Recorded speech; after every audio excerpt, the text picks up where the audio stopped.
Hello, everyone. Today we are going over Endgame number 3 of the 100 Endgames You Must Know by Jesus de la Villa. And this one is all about key squares for King and Pawn versus King endgames.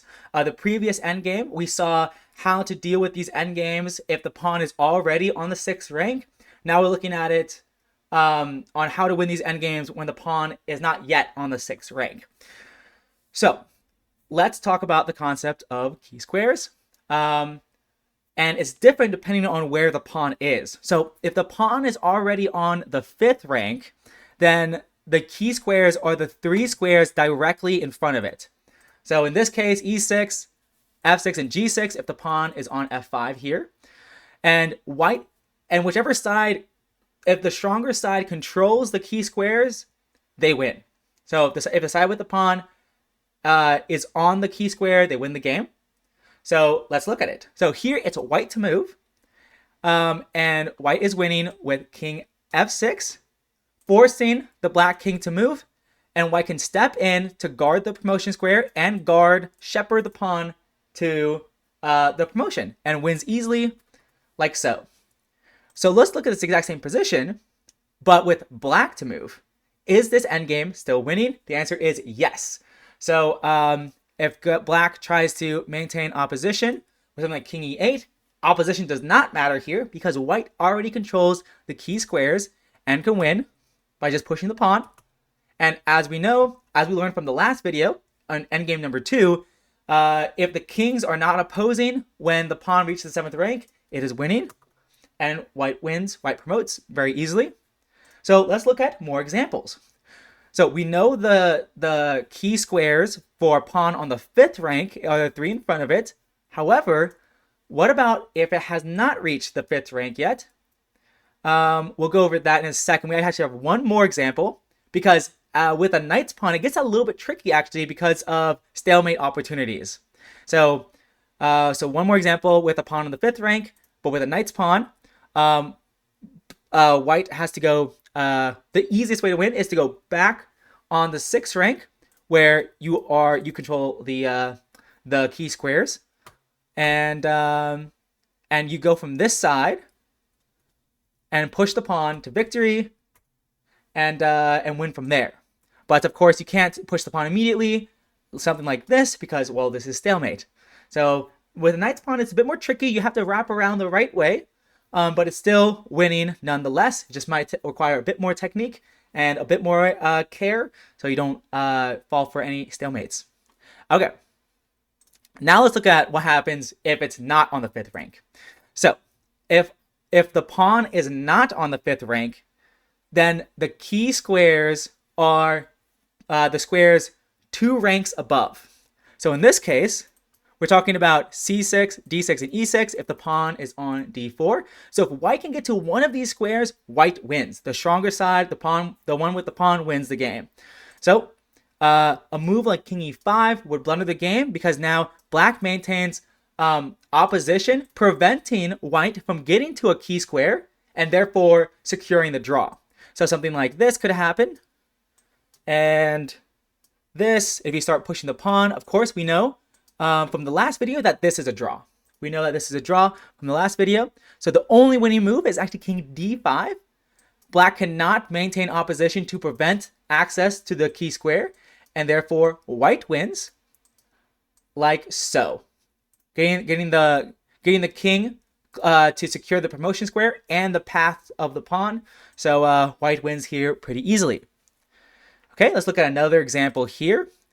So how about defending? What about other ways to defend against key squares? So let's say you're on the losing side. What is a technique to prevent your opponent from getting to a key square? And here, the concept of distant opposition comes into play. It's really, really cool. So if there's only one move, and the move is king b1, so right now, the pawn is on the 5th, or it's on black's 4th rank. The pawn is on black's 4th rank because it's coming this way. So the key squares are 2 ranks above. And so if black can get to one of the key squares, they win the game. So white needs to maintain opposition and prevent black from getting to one of those key squares. And they do that by not going forward, but by staying back.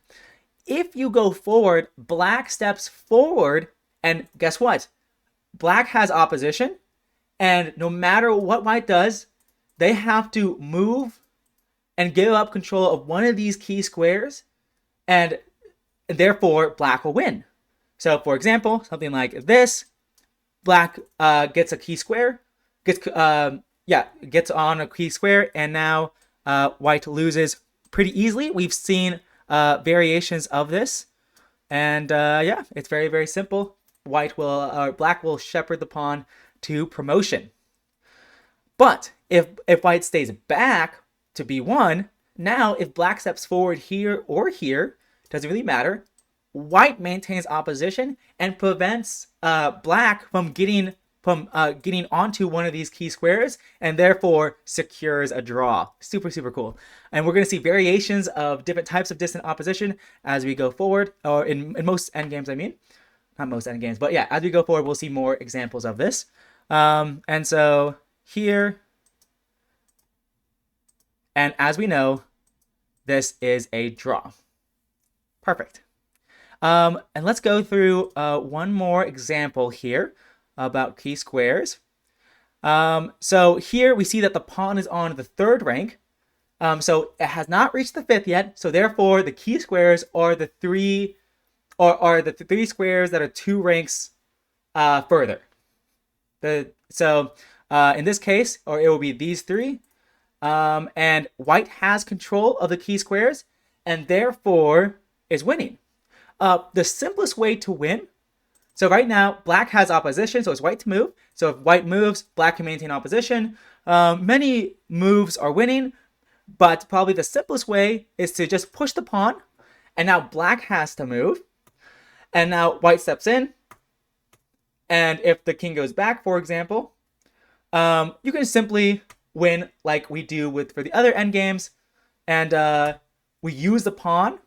We push the pawn to use valuable tempos to maintain opposition, or go forward like that, and we're able to promote with no issues. Just to quickly go over other options like king h6 also loses, because you can do this, go king f7. Yes, king f7, and you have to wrap backwards, just like this. Actually, it reaches the same exact position as before. If we look over here, it's the other example, so it transposed to the other example. So my point is, this endgame is very much winning for white no matter what they do. So yeah, that is key squares. Hopefully you guys learned a thing or two, and we're gonna go over some more king and pawn endgames in the next one. Awesome.